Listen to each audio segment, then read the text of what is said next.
परिजन सहितम श्री कृष्ण चैतन्य देवम श्री राधा कृष्ण पादान सहगण ललता श्री विशाखान्वितांश्च आजानुलंबित भुजौ कनकावदातौ संकीर्तनैकपितरौ कमलायताक्षौ विश्वंभरौ द्विजवरौ युगधर्मपालौ वंदे जगत्प्रियकरौ करुणावतारौ तप्त कांचन गौरांगे राधे वृंदावनेश्वरी वृषभानुसुते देवी प्रणमामि हरिप्रिय। सभी वैष्णवगणों के श्री चरण अरविंद में वंदन। और हम लोग 2 दिन से श्री राधा चर्चा श्रवण कर रहे थे। अब पता नहीं सुनी गई या नहीं सुनी गई।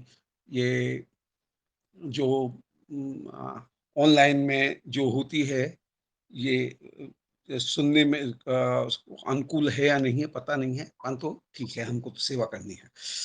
बिल्कुल अनुकूल है महाराज जी, सब सुनाई देता है अच्छे से, साफ से एकदम।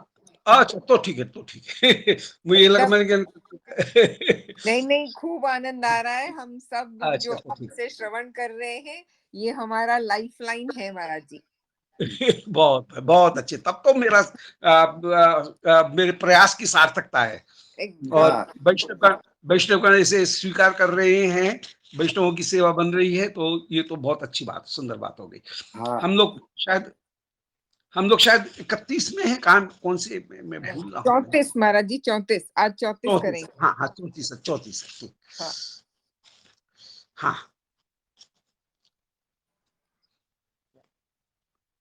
दत्त प्रलंब रिपुणोद्भत शंखचूड़ नाशात् प्रतोष हृदय मधुमंगलस्य हस्ते सुमुखे कौस्तुभम मित्रमेतम किम ते स्यमंतक मणिम तरलम करिष्ये। श्री तुलसी मंजरी जी ये प्रार्थना कर रही हैं कि कब मैं, हे श्री किशोरी जी, आपके कंठ में स्यमंतक मणि को धारण कराऊंगी, जिस स्यमंतक मणि को श्री श्याम सुंदर ने शंखचूड़ का वध करके जिस मणि को प्राप्त किया था और जिसको श्री बलदाऊ जी के कहने से, बलराम के कहने से श्री राधा रानी को श्री बलराम जी ने प्रदान किया। पहले श्री कृष्ण ने उसे बलराम को दिया और श्री बलराम ने उसे श्री राधा रानी को प्रदान किया। श्री ललित माधव नाटक में भी कुछ इसी प्रकार की पद्धति का वर्णन किया गया कि यहाँ पर भी, माने ब्रजलीला में भी और द्वारका लीला में भी स्यमंतक मणि एक शर्त के रूप में कहीं विराजमान रही।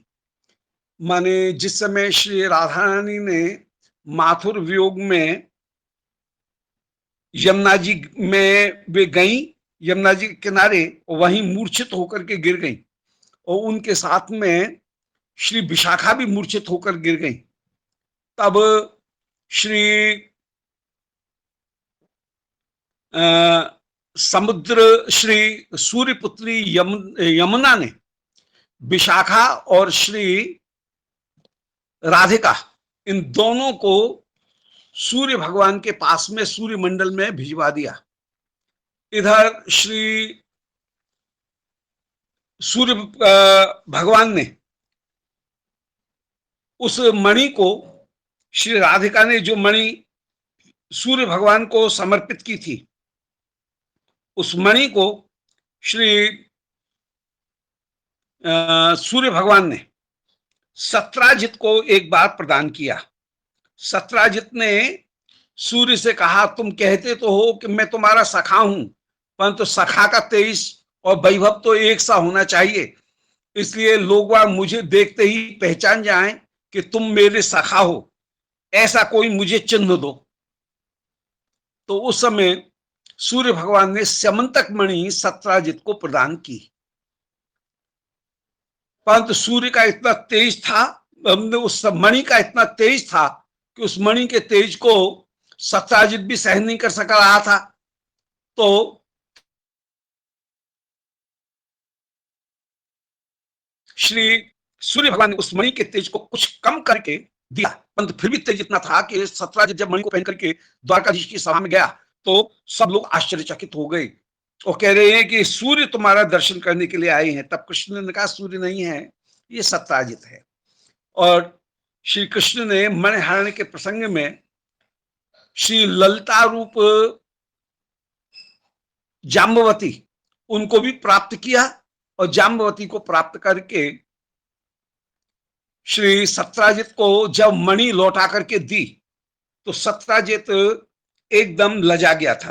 तब तक श्री कृष्ण का रुक्मणी जी के साथ में विवाह हो गया था, परंतु रुक्मणी जी के विवाह के समय भीष्म पिता श्री राजा भीष्मक ने ये प्रतिज्ञा कराई थी कि जब तक मेरी पुत्री नहीं कही तब तक कृष्ण कोई दूसरा विवाह नहीं करेंगे। इसलिए श्री सत्यभामा को भी कृष्ण को दिया, परंतु सत्यभामा को नव वृंदावन में ही श्री रुक्मणी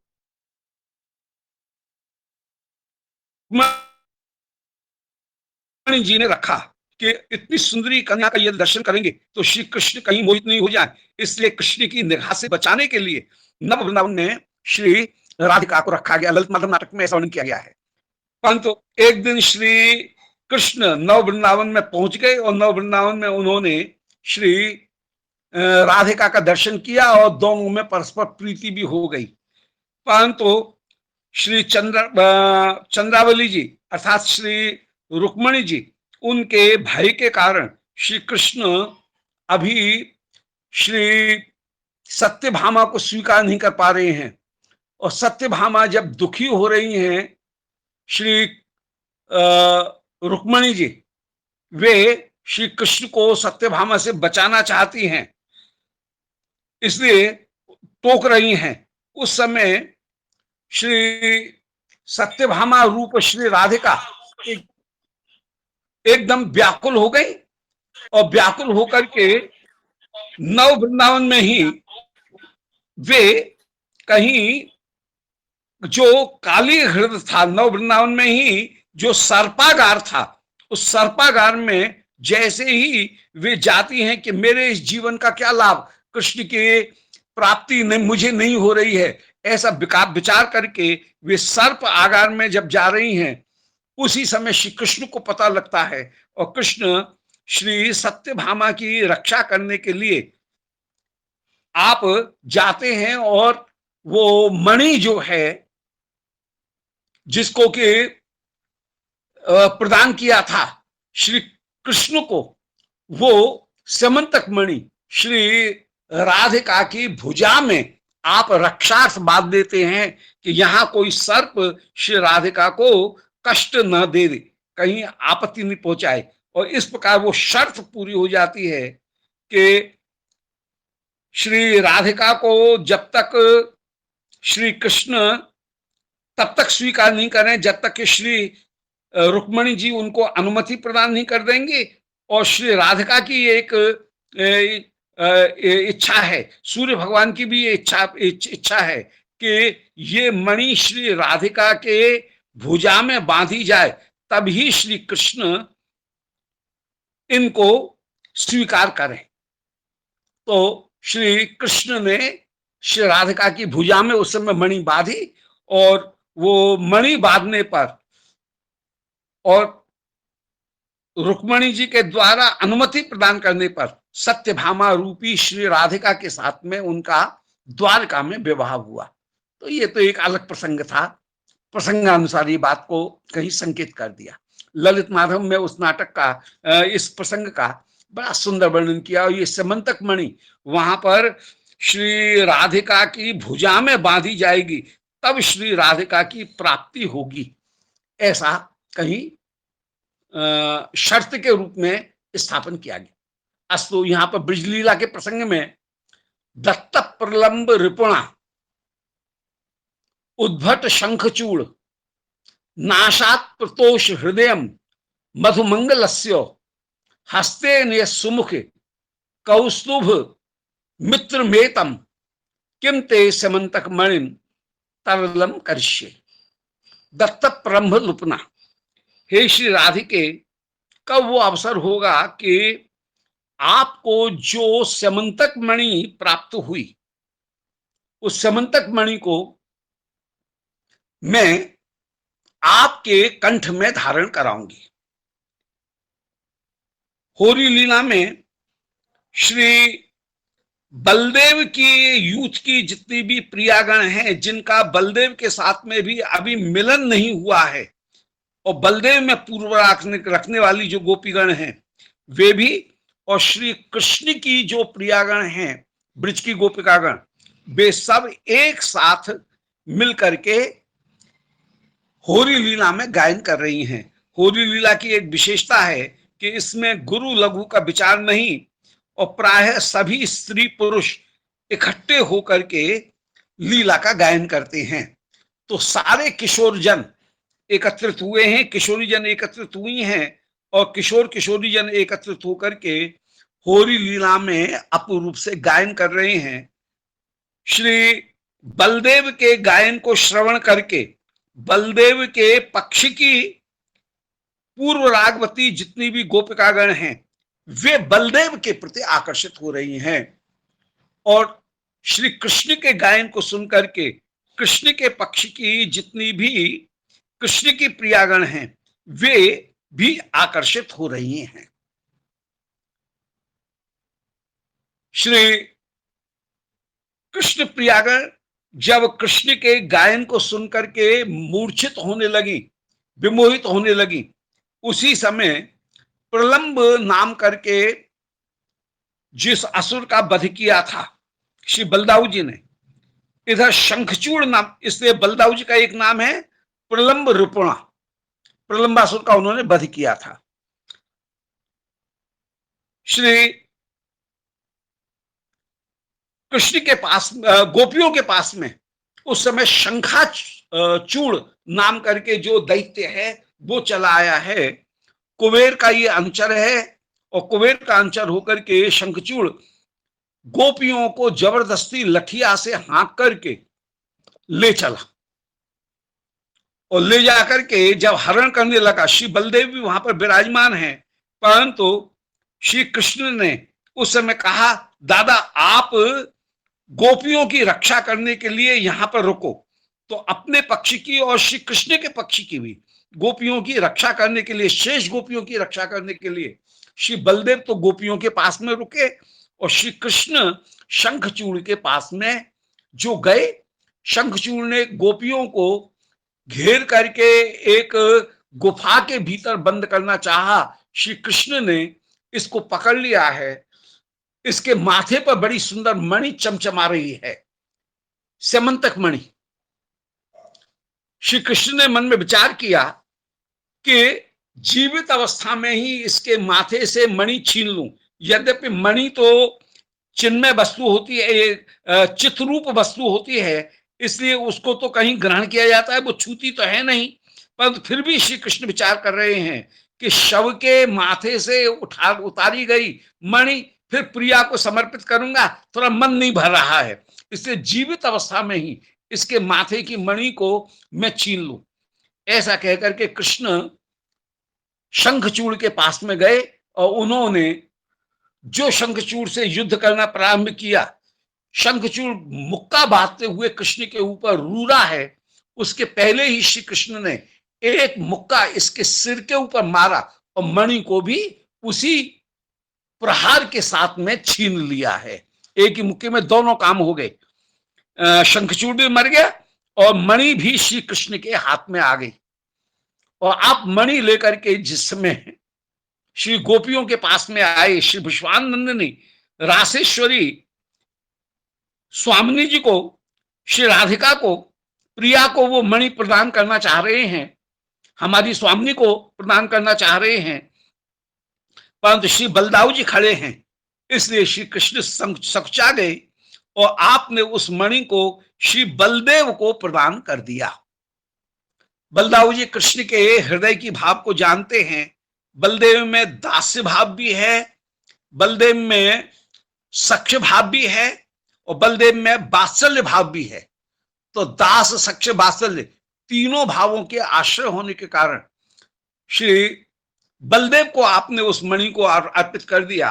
श्री बलदेव ने उसी मणि को मधुमंगल के हाथ से श्री राधा रानी के पास में भेंट रूप में भिजवाया, और होरी के फगुआ रूप में उस मणि को, होरी की भेंट के रूप में, फगुआ के रूप में उस मणि को श्री राधा रानी को दिया।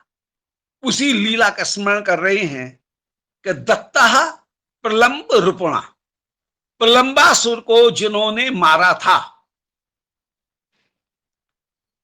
अर्थात श्री बलदेव, उन बलदेव ने इस मणि को श्री राधा रानी को प्रदान किया। प्रलंब रूपणा कहने का तात्पर्य है कि सखाओं के बीच में ये एक खेल हुआ कि आज के खेल में जो हारेगा वो बनेगा घोड़ा, जो जीतेगा वो बनेगा सवार। श्री कृष्ण के एक सखाओं में एक सखा का आज जन्मदिन है, इसलिए वो खेलने आया नहीं है। प्रलंबासुर ने अपनी आसुरी माया से उसी सखा का रूप धारण कर लिया और सखाओं के बीच में आ गया है। श्री कृष्ण देखते ही पहचान गए कि ये हमारा सखा नहीं है, ये असुर है, परंतु फिर भी श्री कृष्ण ने उस असुर को टोका नहीं है और अनुमति प्रदान कर दी, उसको भी अपने खेल में नित्य की तरह से शामिल कर लिया। जैसे सब सखाओं को शामिल करते हैं, ऐसे इस नए सखा को भी, जो वेश बदल करके आया हुआ था किसी सखा का, उस सखा को भी श्री कृष्ण ने अपने सखाओं खेल में शामिल कर लिया। दो भाग हो गए हैं, एक भाग है कृष्ण की तरफ के सखाओं का, एक है श्री बलदाऊ जी की ओर के सखाओं का। उस दिन के खेल में श्री बलदेव के ओर के सारे सखा जीत गए और कृष्ण की ओर के सारे सखा कृष्ण सहित हार गए हैं। श्री दामा की कृष्ण के साथ में जोड़ी थी, श्री दामा जीत गए, कृष्ण हार गए। ओह कृष्णो भगवान श्री दामानम पराजिता। खेल के पहले ये शर्त तय हुई थी कि यमुना जी का किनारा आरोहण स्थान होगा और भांडीर बट दहाई होगी, अवरोहण स्थान होगी। अर्थात यमुना के किनारे से कंधे के ऊपर बैठा करके हारने वाले को, अपने सवार को भांडीर बट तक ले जाना पड़ेगा और दहाई को छू करके फिर उस सवार को नीचे उतारेगा। तो श्री कृष्ण आनंद पूर्वक श्री रामा को अपने कंधे के ऊपर धारण कर रहे हैं और इस प्रकार ये सख्य लीला संपादित हो रही है। ओवाह कृष्णो भगवान श्री दामानम पराजिता। श्री भगवान होते हुए भी श्री दामा से पराजित हो जाते हैं। ये असंकोच सख्य प्रीति की महिमा को यहां दिखाया गया। श्री बलदेव के साथ में इस प्रलंबासुर की जोड़ी थी। बलदेव से प्रलंबासुर हार गया और श्री बलदेव को अपने कंधे के ऊपर जब बैठाया, उस समय श्री बलदेव की शोभा बिल्कुल ऐसी अद्भुत हो रही है कि जैसे कोई मेघमाला के ऊपर अपूर्व हंस की पंक्ति शोभा को प्राप्त हो रही है। बलदेव गोरे हैं इसलिए हंस जैसे लग रहे हैं, और वो श्याम जो प्रलंबासुर है काले रंग का, वो मेघ जैसा प्रतीत हो रहा है। प्रलंबासुर मन में विचार कर रहा है कि आया तो था कृष्ण का हरण करने के लिए, अपनी बहन पूतना का बदला भी लेने के लिए, परंतु जो राम सोई राम, यदि बलदेव मिले हैं तो बलदेव ही सही। तो ये कंधे के ऊपर बैठा करके यमुना जी के किनारे पर श्री बलदेव को इसने अपने कंधे के ऊपर चढ़ाया है। श्री बलदेव सवारी कर रहे हैं, इसकी चड्डी खा रहे हैं और इसको उतारना था भांडीर बट के ऊपर, परंतु इसने भांडीर बट पार कर लिया और इसने तो दौड़ लगाई भांडीर बट पर श्री कृष्ण को, श्री बलदेव को उतारा ही नहीं है, और ये तो सीधा लोहबन की ओर भागा। बलदेव कह रहे हैं अरे रुक भाई रुक, परंतु ये तो अपने असुर रूप में सामने आ गया। बलदेव एक बार तो झिझके, फिर मन में विचार किया कि अरे मैं तो संकर्षण हूं, सो जो एक सिर के ऊपर आपने दोनों हाथ का मुक्का बांध करके इसके सिर के ऊपर मारा, प्रलंबासुर वहीं मर करके गिर गया। बोलो बलदेव भगवान की जय। तो श्री बलदेव जो हैं वो, उनका नाम हो गया प्रलंब रिपु। प्रलंबासुर को इस तरह से श्री बलदेव ने मारा था। श्री उन बलदेव ने जब होरी लीला में ये देखा कि शंखचूड़ को मार करके कृष्ण ने स्यमंतक मणि मुझे प्रदान कर दी है, तो स्यमंतक मणि को उन्होंने श्री मधुमंगल के माध्यम से श्री राधा रानी को भेंट रूप में, होली के फगुआ रूप में समर्पित किया है। तो इन्हीं लीलाओं का, दोनों लीलाओं का, प्रलंब वध की लीला और शंखाचूर वध की लीला, इन लीलाओं का यहां पर उल्लेख कर रहे हैं कि दत्त प्रलंब रूपणा। प्रलंब रूप श्री बलदेव के द्वारा जिस मणि को श्री राधिका को प्रदान किया गया था, उद्भट शंखचूड़ नाशात, भयंकर जो शंखचूड़ था उसका नाश हो जाने पर, प्रतोष हृदय मधुमंगलस्य, श्री बलदेव अत्यंत अत्यंत आनंदित हुए, और आनंदित होकर के उन्होंने श्री मधुमंगलस्य हस्तेन, हृदय में आनंदित होकर के मधुमंगल के हाथ से इस स्यमंतक मणि को श्री राधा रानी को समर्पित किया था। हे सुमुखी, वो स्यमंतक मणि आज कौस्तुभ मणि की मित्र बन करके विराजमान हुई। श्याम सुंदर ने धारण की हुई है कौस्तुभ मणि, और श्री किशोरी जी ने श्री बलदेव जी के द्वारा दी गई श्री स्यमंतक मणि को अपने कंठ में धारण किया है। तो दोनों ही मणि अपूर्व रूप से सुशोभित हो रही हैं। कृष्ण की कौस्तुभ मणि के जवाब में जहां पर स्यमंतक मणि विराजमान हो रही है, ऐसी मणि को कब आपका श्रृंगार धारण कराते हुए मैं किमते स्यमंतक मणिम तरलम करिष्ये, मैं अपनी उस मणि को कब आपके वक्षस्थल के ऊपर पदक के रूप में, पेंडल के रूप में धारण कराऊंगी, ऐसी मुझे आप कब सेवा प्रदान करेंगे। तो एक एक वस्तु, अनेक अनेक संदर्भों, अनेक अनेक रेफरेंसेस, उन सबको प्रकट करती हुई वो लीला के प्रेम को, प्रीति को और अधिक बढ़ाने वाली होती है। तो किमते स्यमंतक मणिम तरलम करिष्ये, उस मणि को तरलम माने धारण कराऊंगी। ये धारण कराने के अर्थ में ही तरल माने वो आपके वक्षस्थल के ऊपर झोटा खाती हुई शोभा को प्राप्त होगी। दोबारा सुन लें, दत्त प्रलंब रूपणा, बलदेव के द्वारा जिस मणि को दिया गया था, और उद्भट माने परम वीर भयानक जो शंखचूड़ था, दैत्य था, उसका नाश करके जो मणि प्राप्त हुई थी, प्रतोष हृदय मधुमंगलस्य, श्री बलदेव जिस मणि को प्राप्त करके अत्यंत अत्यंत आनंदित हुए थे, मधुमंगल के हाथ से इस मणि को श्री राधिका के पास में पहुंचाया गया था।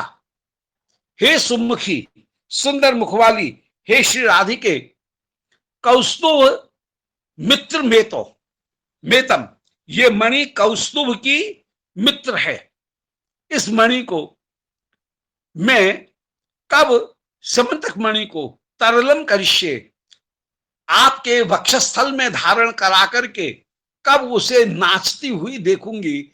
आप जिस समय विचरण करेंगी उस समय वो मणि हार झोटा खाते हुए सुशोभित होगा। यहां पर दो तीन चीज बस ध्यान देने की है कि एक तो श्री बलदेव के साथ में होरी लीला होने पर भी बलदेव के पक्ष की जितनी भी गोपी हैं उनका तो बलदेव में प्रीति है, परंतु श्री कृष्णचंद्र के पक्ष की जो गोपी हैं उनकी श्री बलदेव में कोई भी रुचि नहीं है।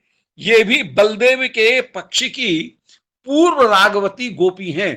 बाद में इन गोपियों का श्री बलदेव के साथ में मिलन, जब श्री बलदेव द्वारका से मथुरा ब्रिज पधारेंगे कृष्ण के दूत बन करके, बलदेव का पुनर्ब्रिज आगमन जब होगा, उस समय श्री इन गोपियों का होरी लीला में जिनका दर्शन किया गया है, पूर्व राग में जो प्रथम दर्शन करते हुए विराजमान हैं और बलदेव के गुणों का गायन करके जो प्रेम में मूर्छित हो रही हैं, उनके साथ में फिर श्री बलदेव का मिलन होगा। परंतु ऐसी गोपियों के साथ में श्री कृष्ण का कोई भी लेन देन नहीं है और कृष्ण प्रियाओं के साथ में बलदेव का कोई लेन देन नहीं है। परंतु श्री कृष्ण स्नेह के कारण श्री बलदेव सभी गोपियों की रक्षा करते हुए विराजमान होते हैं। वो मणि श्री कौस्तुभ मणि की तुलना में वक्षस्थल के ऊपर श्री राधिका के उत्तुंग वक्षस्थल के ऊपर अपूर्व शोभा को प्राप्त करती है। ऐसी मणि को मैं धारण कराऊंगा और ये मणि नित्य ही विराजमान। इस मणि की एक विशेषता है कि ये श्री कृष्ण को सहज रूप में ही श्री राधिका की ओर आकर्षित करती हुई विराजमान है और ये अनेक अनेक बार श्री राधिका कृष्ण के मिलन की एक शर्त के रूप में भी कहीं विराजमान होती है, ललित माधव नाटक में जैसे कहा गया। अस्तु, आगे कह रहे हैं कि प्रांतद्वये परिविराजित युग्म गुच्छ बिभ्राजितेन नव कंचन डोरकेणो क्षीरम तस्यथ कृशोदरि चेदितीव बदनामि भोस्तव कदाति भयेन मध्यम। बोले हे कृशोदरी श्री राधिके, आपकी कटी अत्यंत क्षीण है, कमर पतली है, क्षीण कमर है और उस जिस समय आप चलती हैं,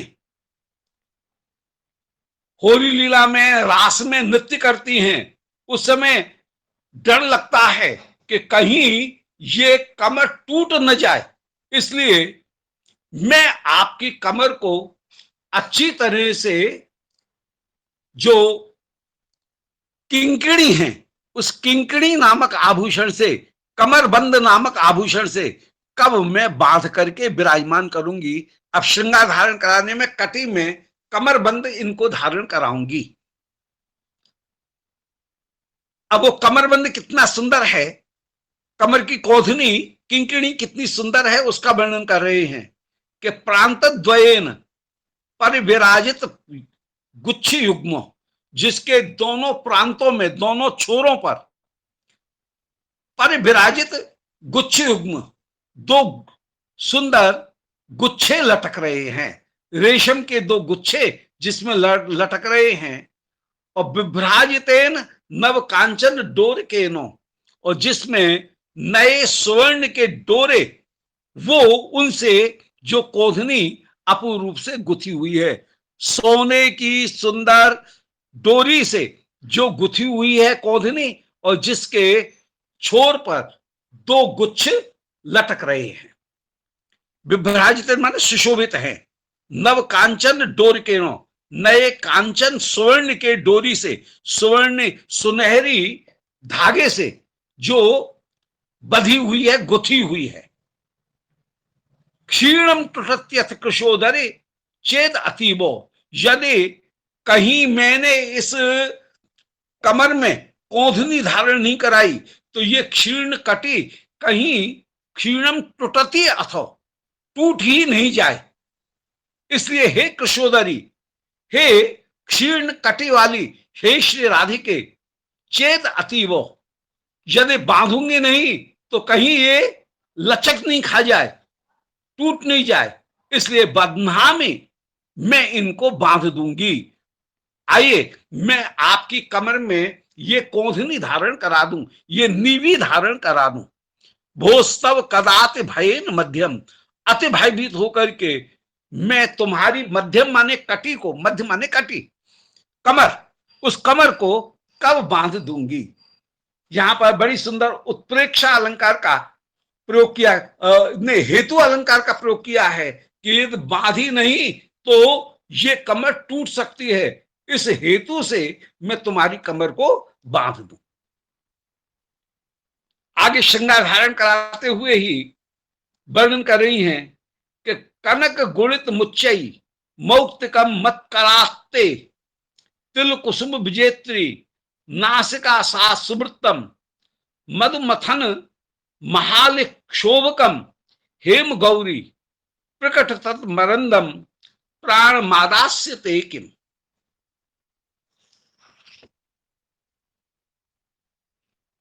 हे श्री प्रियाजू, अब मैं आपकी नाक में कब सुंदर नथ या बुलाक धारण कराऊंगी, गज मुक्ता कब धारण कराऊंगी।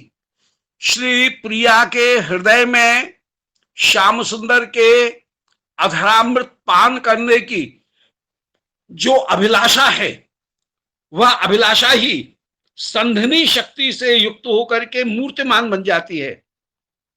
और जैसे ही वो मूर्ति रूप धारण करती है, मूर्ति रूप धारण करते ही वह नथ के रूप में या गज मुक्ता के रूप में सखी के हाथ में आ जाती है।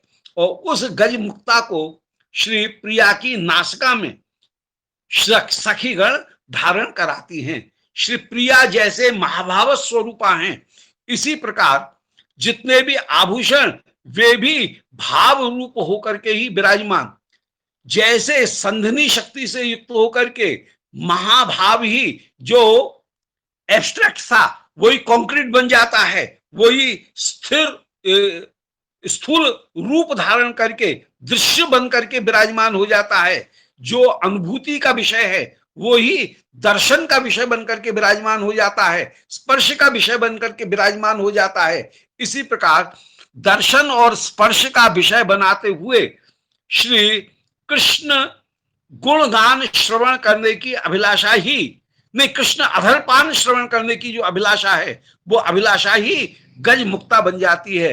कृष्ण गुणगान श्रवण करने की अभिलाषा बन जाती है कान के आभूषण ताटंक, और कृष्ण अधरपान की जो अभिलाषा है वही श्री प्रिया जी के श्री अंग में सुंदर नासिका का गज मुक्ता बन करके विराजमान हो जाती है। तो कनक गुणित मुच्चई मौक्तिकम मत कराते,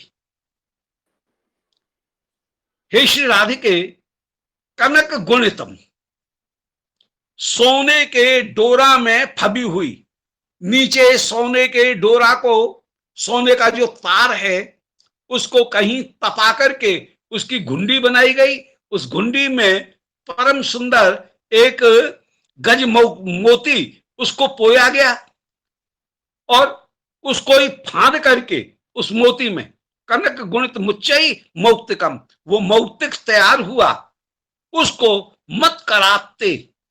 हे श्री राधिके, मैं अपने हाथ से ये दासी, श्री रत्नमंजरी जी कह रही हैं कि ये दासी कब, तुलसी मंजरी रत्नमंजरी कह रही हैं कि कराते अपने हाथ से, ते तिल कुसुम विजेत्री नासिका, आपकी नासिका में मैं धारण कराऊंगी। नासिका के लिए बड़ा सुंदर एक दृष्टांत दिया है, जो उपमान है वो बड़ा सुंदर है कि तिल कुसुम विजेत्री, तिल के फूल को भी जीत लेने वाली, तिल का फूल सफेद होता है और उसमें लाल डोरा भी होता है एक, ऐसे ही श्री प्रिया जी की जो नासिका है वो सुंदर तिल पुष्प के समान परम कोमल, परंतु उसमें ललोई भी अपूर्व रूप से विराजमान है। इसलिए दृष्टांत बड़ा सार्थक, और जो समान धर्मता है वो समान धर्मता तिल पुष्पों में और नासिका में बड़ी सुंदर दिखाई गई है। पूर्ण उपमा में ये समान धर्मता यहां प्राप्त है। तो तिल कुसुम विजेत्री, रूप में, रंग में, गंध में जहां तिल पुष्प पुष्प श्री राधिका की नासिका के समान है, ऐसी उस तिल पुष्प को भी जीत लेने वाली नासिका में सा शुभतम, वो जो मोती है, वो मोती भी आड़ा टेढ़ा नहीं है, शुभतम परम सुंदर गोल मोती है। मोती जितना गोल होगा और उसके चारों ओर एक अपूर्व लहर दिखेगी, वो उतना ही कीमती माना जाता है। तो सुब्रतम, ये सुब्रत आड़ा टेढ़ा मोती नहीं है, ये सुब्रत मोती है, गोल मोती है। मधु मथन महा ली क्षोभकम, श्री राधिका की नासिका कैसी है? बोले मधुमथन श्री श्याम सुंदर। मधुमथन माने मधु दैत्य का जिन्होंने वध किया, अथवा मधु माने श्री प्रिया के हृदय में प्रेम को जो उत्पन्न कर दे, ऐसे मधुमथन प्रिया के हृदय में प्रेम को उत्पन्न करने वाले, प्रिया के लिए कामदेव होकर के जो विराजमान हैं। श्री प्रिया प्रेम रूपा है, प्रेम का नाम ही है काम, तो राधिका हो गई काम, मदन, और उन मदन को भी मोहित करने वाला कौन हुआ? मदन मोहन। तो प्रिय मथन महालिक क्षोभकम, श्री श्याम सुंदर मदन मोहन रूपी कोई महाभ्रमर है, उस भ्रमर को भी क्षोभ प्रदान करने वाली हे श्री राधिके आपकी सुंदर नासिका है। हेम गौरी, हे स्वर्ण के समान गौरी हे श्री राधिके प्रकट तर मरंद प्राय मालाश्रित, जहां से अपूर्व रूप से प्रकट तर मरंद, अपूर्व रूप से मरंद माने मकरंद प्रकट हो रहा है, ऐसी सुंदर, जिसकी सुगंध श्याम सुंदर को आकर्षित करने वाली है, जिसका रस श्याम सुंदर को आकर्षित करने वाला है, ऐसे जहां पर मरंद प्रकट हो रहा है, ऐसी आपकी नासिका में आदाश्रित एकिम, मैं उस सुंदर मोती को, उच्चई मौक्तिकम, सुंदर जो मोती है उस मोती को, नकबेसर को कब आपकी नासिका में मैं धारण कराऊंगी। और श्री राधिका के साथ में मिलकर के ही श्याम सुंदर आप रसरूप बनते हैं। ब्रह्म आनंद स्वरूप तो है, परंतु प्रकट आनंद मूर्ति नहीं है, परंतु श्री श्याम सुंदर आनंद रूप भी हैं और आनंद मूर्ति भी हैं, प्रकट आनंद मूर्ति होकर के भी वो विराजमान हैं। ब्रह्म आनंद स्वरूप तो है, परंतु वह आनंद स्वरूप मूर्ति रूप धारण करके नहीं है, वह दृश्यमान नहीं है, जबकि श्री श्याम सुंदर आप प्रकट आनंद मूर्ति होकर के विराजमान, और प्रकट आनंद मूर्ति होते हैं तब जब श्री राधिका के संपर्क को प्राप्त करके विराजमान होते हैं। अन्यथा श्री श्याम सुंदर कामदेव तो हैं, परंतु प्रकट कामदेव नहीं है, मूर्तिमान कामदेव नहीं है। वे आनंद तो हैं, परंतु आनंद घन मूर्ति नहीं है। आनंद तो है, आनंद मात्र भी नहीं है और आनंद घन मूर्ति भी नहीं है। सन्मात्र चिन्मात्र आनंद मात्र करके उनका ब्रह्म स्वरूप को सच्चित आनंद कहा गया, भगवान को सन्मात्र चिन्मात्र आनंद मात्र कहा गया, और श्री कृष्ण सन्मात्र चिन्मात्र आनंद मूर्ति रूप में, प्रकट मूर्ति के रूप में भी विराजमान हैं। दोबारा सुन लें। कनक गुणित मुच्चई, सोने के डोरे में जिसको फांद दिया गया है, जिसको गूंथ दिया गया है, ऐसी मौक्तिकम, सुंदर नकबेसर नामक आभूषण है। उस नकबेसर आभूषण को मत कराते, कब मैं अपने हाथ से तुम्हारी तिल कुसुम विजेत्री, तिल के पुष्प को भी जीत लेने वाली, सुगंध में तिल के पुष्प को जीतने वाली, कोमलता में और आकार में और गुण में भी जिसमें लालिमा विराजमान है, ऐसे तिल कुसुम को भी जीत लेने वाली तुम्हारी नासिका में उस सुवृत्तम मोटे सुंदर गोल मोती को, मधुमथन महा आली क्षोभकम, श्याम सुंदर रूपी महाभ्रमर को भी जो क्षुब्ध करने वाली है, ऐसी हेम गौरी, ऐसे उस मोती को हे श्री राधिके, प्रकट तर मरंदम, जिसमें से सुगंध चारों ओर प्रकट हो रही है, ऐसी उस सुगंध को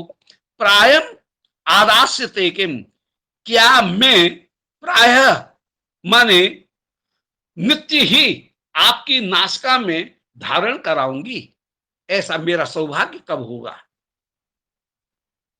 जो श्याम सुंदर रूपी महाभोरे को भी मोहित करने वाली है, इसमें मेटाफर है।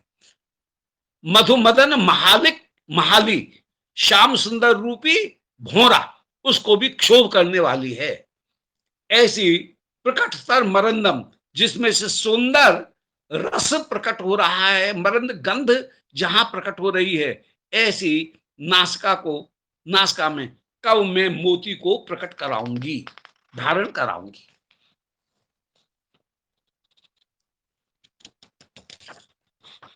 सेवा के श्रृंगार धारण करने के इसी क्रम में श्री रघुनाथ दास गोस्वामी जी कह रहे हैं, कर्ण हो ऊपर चक्र शलाके,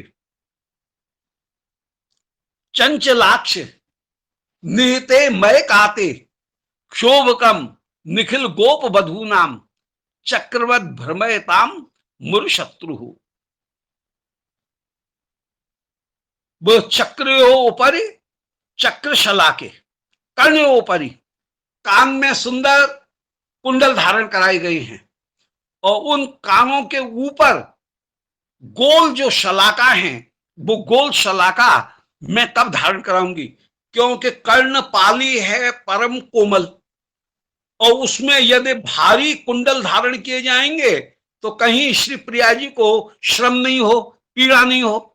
इसलिए उनके वजन को साधे रखने के लिए ऊपर उन कुंडल के को साधे रखने के लिए एक चक्र शलाका उसको धारण की गई। चक्र शलाका वो है जो कान के छेद में तो पहने गए हैं कुंडल, और उनके वजन को ढाकने के लिए कान के ऊपर से उस वजन को जो साधे रहे।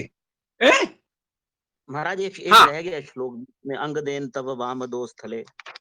हाँ हाँ हाँ, अच्छा ये रह गया। हाँ, तो अंग देन, हाँ ये रह गया। हाँ, तो अंग देन तब वाम दो स्थले, स्वर्ण गौरी नवरत्न मालिकाम, पद गुच्छ शोभिताम इमाम, आज्ञा परिणयाम ते कदा।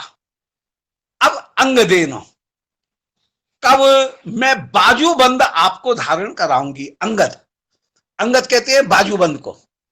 अंग देन तब बाम दो स्थले, तुम्हारी बाम दो माने भुजा, दो कहते हैं भुजा को। तो आपकी जो बाईं भुजा है, उस बाईं भुजा के ऊपर मैं कब अंगद धारण कराऊंगी।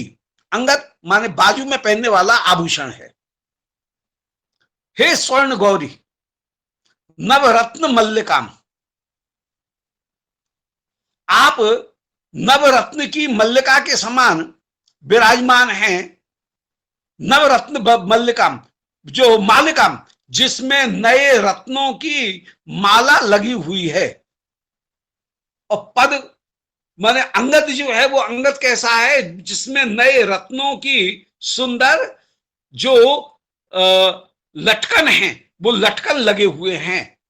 तो नवरत्न मालिकाम, पद गुच्छ परिशोभिताम इमाम, और जिसमें सुंदर गुच्छे भी, रेशमी गुच्छे, वो रेशमी गुच्छे भी जिसमें लग रहे हैं। तो रेशमी गुच्छे जिसमें लग रहे हैं, जिसमें सुंदर झालर के रूप में रत्नों की माला सुशोभित हो रही है, ऐसी क्या सुंदर शोभा है श्री प्रिया जी की। बिल्कुल कमल नाल के समान भुजा, एकदम कोमल, और उस कोमल एक सी कमल नाल के समान जो भुजा उसके अंगद में, उसके उस भुजा में सुंदर एक जो बाजूबंद है, वो बाजूबंद धारण किया गया है, जिसमें रत्न की सुंदर झालर लग रही है और बीच बीच में गुच्छे, जिसमें रेशमी गुच्छे भी सुशोभित हो रहे हैं। ऐसी नवरत्न मालिका, उन नवरत्न मालिका से मैं आपकी भुजा का कब परिणय कराऊंगी, भुजा को कब सजाऊंगी। दोबारा सुन ले। तब दो स्थले, आपकी बाई दो माने भुजा के स्थल पर, अंग देनो माने बाजूबंद, उसको कब मैं परिणयामी, कब मैं उसको बांधूंगी। अब वो बाजूबंद कैसा है? हे स्वर्ण गौरी, हे श्री विश्वानंद, हे श्री स्वामी, आप सोने के समान गोरी होकर के विराजमान हैं, तप्त कांचन गौरांगी होकर के विराजमान है। नवरत्न मालिकाम, जिसमें नए रत्न की माला झालर जिस बाजूबंद में लगी हुई है, और पद गुच्छ, जिसमें सुंदर गुच्छे भी लगे हुए हैं, माने रेशमी गुच्छे भी लगे हुए हैं। अच्छा, बांधने के जो छोर हैं वे भी रेशमी गुच्छे के होंगे, तो रेशमी गुच्छे जहां पर परछिया जो है, उस परछिया के गुच्छे परम परम सुशोभित हो रहे हैं। ऐसी गुच्छों से युक्त परिशोभिताम इमाम, ऐसी जो नवमालिका और अंगद हैं, उस अंगद को मैं इमाम आज्ञा, आपकी आज्ञा लेकर के परिणयामी, कब मैं आपकी भुजा में बांधूंगी, ये मेरी अभिलाषा है। और इसी प्रसंग में कह रहे हैं कि कर्णे ऊपर चक्रशाले के, कान जो हैं उनको संभालने के लिए, कुंडल के भार से कान में कहीं असुविधा न हो, इसके लिए उसके भार को संभालने के लिए कान के ऊपर चंद्रशला के धारण किए हुए हैं। कान में यदि कान के कर्णपाली से चिपके हुए आभूषण को धारण किया जाए, वो कहलाता है कर्ण कमल, जिसको टॉप्स भी कह सकते हैं। कर्ण कमल जिसमें नीचे कहीं लटक रहे हों और उसमें घुंघरू फदे हुए हों, उसको कहते हैं ताटंक। तो कर्ण कमल अलग है, कर्ण पुष्प या कर्ण कमल अलग। वो हो गया कमल के आकार का कान में पहनने वाला बड़ा टॉप्स, और उसके नीचे जो लटक रहा है झूलता हुआ, उसको हम कह रहे हैं झाला या ताटंक। बोलचाल की भाषा में जिसको झाला कहते हैं वो झाला या ताटंक। और उनके वजन को लटकान साधने के लिए, यदि वे भारी हैं तो उनके वजन को साधने के लिए और कर्णपाली में पीड़ा नहीं हो, इसके लिए फिर एक जंजीर या एक चक्रशला का, उसको कान के ऊपर से चश्मा की तरह से उसको कहीं पीछे से दबा लिया जाता है, तो वो चक्रशला का कहलाती है। तो ताटंक, फिर ताटंक के बाद में कर्ण के कमल, कमल के ऊपर छैलकड़ी, लोलकबंदी, ये सुशोभित होती है। छैलकड़ी ये कान के ऊपर के भाग में छेद करके कान में पहने जाने वाला आभूषण है, उसको छैलकड़ी कहते हैं। तो कर्ण ऊपर चक्रशला के, दोनों चक्रशला, दोनों कानों के ऊपर दो चक्रशलाकाएं शोभा को प्राप्त हो रही हैं। हे चंचलाक्ष, हे सहज रूप में चंचल नयन वाली, हे श्री प्रिय जी, प्रियाजू, निहिते मय काते, कब मय का मन मेरी जैसी छोटी सी जो सखी है, दासी, वो आपको आपके कानों में आभूषण पहनाएगी। मैं का कह करके दिखा रहे हैं कि मैं तो एक छोटी, कन प्रत्यय कहीं छोटेपन को दिखाने के लिए आता है, बाल और बालक, ऐसे ही मया और मय का, ऐसा कहकर के मन मेरे द्वारा कब आपको आपके कानों में कर्णशला का धारण कराई जाएंगी। क्षोभकम निखिल गोप बधू नाम, जिस कान की शोभा का दर्शन करके, आपके ताटंक की शोभा का दर्शन करके जितनी भी अन्य गोप वधु हैं वे सब गोप वधु क्षुब्ध हो जाएं, क्योंकि श्री राधिका के सौभाग्य के सामने संयोग और वियोग, सौंदर्य और गुण, किसी में भी कोई दूसरी नायिका नहीं टिक सकती है। इसलिए क्षोभकम निखिल गोप वधू नाम, संपूर्ण गोप वधुओं को जो क्षोभ प्रदान करने वाली हैं। चक्रवत भ्रमयताम मुरशत्रु, जिसको देख करके श्री मुरशत्रु, मुर दैत्य के शत्रु भी अर्थात श्री कृष्ण भी चक्रवत भ्रमयताम, चक्र की तरह से चक्कर लगाने लगते हैं। अब मुरदैत्य कहने का मतलब है, मुरा कहते हैं विरह, उस विरह को दूर करने वाले आनंदात्मक जिनका स्वरूप है वे श्री कृष्ण हो गए मुर शत्रु, अर्थात जिनका दर्शन करके मुरा माने विरह भावना वह दूर हो जाती है। और वे श्री श्याम सुंदर भी चक्र की तरह से भ्रमण करने लग जाते हैं।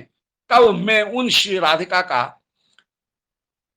को इस प्रकार आभूषण धारण कराऊंगी, कान में ताटंक और उसके ऊपर चक्र शलाका धारण करा करके आपके कान की जो अपूर्व शोभा, उस शोभा को कब प्रकट करूंगी। वो कान की जो शोभा है, वो कान की शोभा अपूर्व रूप से प्रकट हो रही है। इनमें श्री प्रियाजू यदि कभी दाहिने पल्ले की साड़ी धारण करें तो श्री श्याम सुंदर को वाम कपोल का दर्शन अधिक सुंदरता से होता है। श्री प्रिया श्याम सुंदर के वाम भाग में विराजमान है।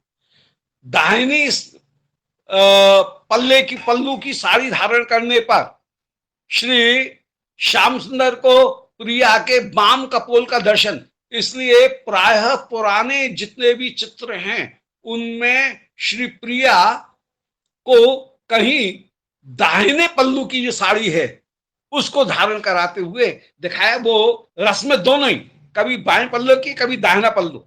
आजकल तो फैशन में सब जगह बाएं पल्लू है, परंतु जो ब्रज की गोपिकागण हैं वे दाहिने पल्लू की साड़ी धारण करती हैं और उसमें वाम कपोल और बाया कपोल की जो शोभा है वो अधिक श्याम सुंदर को के सन्मुख उजागर होकर के विराजमान होती है। ये एक रहस्य भी है। तो कर्ण ऊपर चक्रशला के चंचलाक्ष नेते नेते मैं काते, कब मैं एक छोटी सी दासी आपके कानों में चक्रशला का धारण करती हुई विराजमान होंगी। क्षोभकम निखिल गोप वधू नाम, आपकी वो कानों के कुंडल, उनके ताटंक और वो चक्रशला का उनसे युक्त आपकी जो अपूर्व कर्ण की शोभा, वो कान की शोभा जिनके ऊपर अलकावली अपूर्व रूप से आ रही है बिथुर करके, और जहां सुंदर पाटियादार जो केश हैं वे शोभा को प्राप्त हो रहे हैं। आजकल तो सब जगह सीधे सीधे केश फैशन में, परंतु श्री प्रिया जी के पुराने स्वरूप के जहां भी वर्णन प्राप्त होते हैं वहां पर पाटियादार लहरदार जो केश हैं उनकी शोभा अपूर्व रूप से सुशोभित होती है। तो फैशन के कॉन्सेप्ट तो बदलते रहते हैं, परंतु जो रसिक जो शोभा की जो शोभा है वो रसकों की शोभा, और प्रिया जी की जो रूप माधुरी की वो जो शोभा है वह कहीं पाटियादार जो केश और दाहिने पल्लू की साड़ी और वाम पल्लू वाम कर्ण में ताटंक, उनकी शोभा से युक्त होकर के वे श्री प्रिया जी अपूर्व रूप से सुशोभित हो रही हैं। कब मैं आपके कान में वो कुंडल धारण कराऊंगी जिससे कि मुर शत्रु माने विरह को भी दूर कर देने वाले श्री कृष्ण विमोहित हो जाते हैं। और इसी तरह से कह रहे हैं, कदा ते मृग शावाक्षी चुव के मृग नाभिना बिंदुम उल्लसयिष्यामि मुकुंदा मोद मंदिरे। श्री कब आपकी ये रूप माधुरी का दर्शन करा करके नजर नहीं लग जाए, तो नजर नहीं लग जाने के लिए कब मैं आपके चुबुक के ऊपर बड़े सधे हुए हाथ से कस्तूरी की श्याम बिंदु आपकी ठोड़ी के ऊपर धारण कराऊंगी। हे मृग शावाक्षी, मृग के शावक माने छोटे बालक के समान जिनकी नेत्र हैं, जिनके नेत्र हैं, अर्थात नव चंचल किशोरी मृगी के समान जिनके नेत्र हैं, मृग शावाक्षी। मृग शावक माने छोटा मृग, उसके समान जिनके नेत्र हैं। मृग के नेत्र बड़े सुंदर होते हैं, मृग शावाक्षी। तो आकार में मृग शावाक्षी, और वे चंचलता में भी कहीं सुंदर होकर के विराजमान। तो आकार में होने के कारण मृग शावाक्षी, जो रूप और चमक है, रंग, उसकी दृष्टि से देखा जाए तो कमलाक्षी, जो चंचलता है उसकी दृष्टि से देखा जाए तो मीनाक्षी, और चंचलता में भी जो भाव हैं उनके प्रेरण की दृष्टि से देखा जाए तो खंजनाक्षी।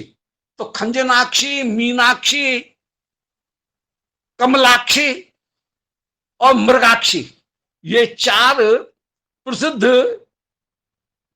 रिजेम्बलेंस हैं, जो उपमान हैं, वे चार विशेष रूप से दिए गए। इनमें मृग शावाक्षी में भोलापन, समर्पण का जो भाव है, वो समर्पण का भाव मृग शावाक्षी में विशेष रूप से विराजमान। तो हे मृग के शावक के समान नेत्र वाली है श्री प्रियाजू, चुब के मृग नाभिना, आपके चुबुक के ऊपर कहीं नजर नहीं लग जाए। जब मैं मृग नाभिना, मृग नाभि माने मृग की नाभि से प्राप्त होने वाले काले रंग की कस्तूरी, उसकी तिपकी लगाऊंगी, उसकी बिंदु लगाऊंगी चुबुक के ऊपर कि नजर नहीं लग जाए। बिंदुम उल्लासी श्यामी, ये बिंदु रचना में बड़ा सधा हुआ हाथ चाहिए, हाथ कांपे नहीं, और सीधा एक टच होकर के, एक स्पर्श उसमें ही बिंदु को ठीक जगह पर लगा दिया जाए। तो ये सधे हुए हाथ का काम है, और उसमें मैं परम कुशल हूं। तो बिंदुम उल्लासिष्यामि, कब मैं बिंदु लगाते हुए विराजमान होंगी। मुकुंदा मोद मंदिरे, आपका श्रीमुख कैसा है उसके लिए बड़ा सुंदर विशेषण दिया। श्री मुकुंद, उनके आमोद माने हृदय के आनंद को प्रकट करने का वह मंदिर रूप है। मुकुंदा मोद मंदिर, श्री बलिहारी। मुकुंद स्वयं ही, मुकु माने आनंद प्रदान करने वाले हैं, उन आनंद प्रदान करने वाले को भी आनंद देने वाली, आनंद दाता को भी आनंद देने वाला श्री प्रिया का जो मुख है, वो मुख तो हो गया मुकुंदा मोद मंदिर। और उस मुकुंदा मोद मंदिर में कब बिंदुम उल्लास श्यामी, कब मैं बिंदु को उल्लसित करूंगी, ऐसे प्रार्थना कर रहे हैं। और बिंदु जो सेवा है, श्रृंगार सेवा, वो श्रृंगार सेवा इनकी परम प्रिय सेवा भी है। तो वो श्रृंगार सेवा को मैं करते हुए विराजमान होंगी। जय जय श्री राधे श्याम। जय जय श्री राधे श्याम महाराज। जय जय माँ जी, कल आपने एक बताया था कि ये क्या नाम था उसका, प्रेमाम भोज मरांद स्तव। हाँ, प्रेमाम भोज मरंद स्तोत्र, प्रेमाम भोज मरंद, ये रघुनाथ दास गोस्वामी जी का ही है। और मुक्ता चरित्र में भी ये स्तोत्र दिया गया है, इसी स्तोत्र को योगी तो उद्धृत किया गया है, और अलग से भी है। परंतु परम सुंदर स्तोत्र है। इसमें प्रिया जी के जितने भी आभूषण हैं, उन सबों को विभिन्न भावों के रूप में जी, जो इमोशंस और सेंटिमेंट्स है, भावों के रूप में, इमोशंस के रूप में उनको प्रस्तुत किया गया जी। ठीक है महाराज, बस वो देखना था कि महाभाव स्वरूप है, और आभूषण भी महाभाव स्वरूप है। ठीक है महाराज, और मुक्ता चरित में भी है। ठीक है, मुक्ता चरित में भी है। जय जय जय, अति सुंदर महाराज, अति सुंदर, बहुत बहुत धन्यवाद। जय राम। जय श्री राधे। महाराज धन्यवाद। जी हाँ कहिए। महाराज आपका जय राम। पाठ हमारा एसेट्स बढ़ा रहा है, भक्ति एसेट्स। जय जय जय, बहुत बढ़िया, अच्छी बात है। मैं तो ये समझ रहा था कि जैसे 2-4 जने ही रहते हैं ऑनलाइन, तो कोई कौन सुनता है आजकल ऑनलाइन में, तो कोई सब अपने कपड़ों में प्रेस करते रहेंगे और अपने बूट पे पॉलिश करते रहेंगे और अपना दूसरे काम करते रहेंगे और सब काम भी चलता रहेगा और ये टेलीविजन ये मोबाइल बजता रहेगा, ठीक है। परंतु नहीं, लोग सुनते हैं, बहुत अच्छी बात है। हाँ, रोज रोज रोज जुड़ते हैं, भक्तगण जुड़ते हैं और सब बड़े उत्साह से जय सुनते जय। हैं। बहुत बहुत धन्यवाद महाराज जी। चलो चलो, अच्छा, सार्थक है, बहुत अच्छी बात है। जी दंड, मैं कृतकृत्य हूँ, सबको प्रणाम कर रहा हूँ। जय राधे नहीं, राधे। हम कृत करते हैं। हमारा कोटि कोटि दंडवत। जय जय श्री राधे। जय राधे। जय जय।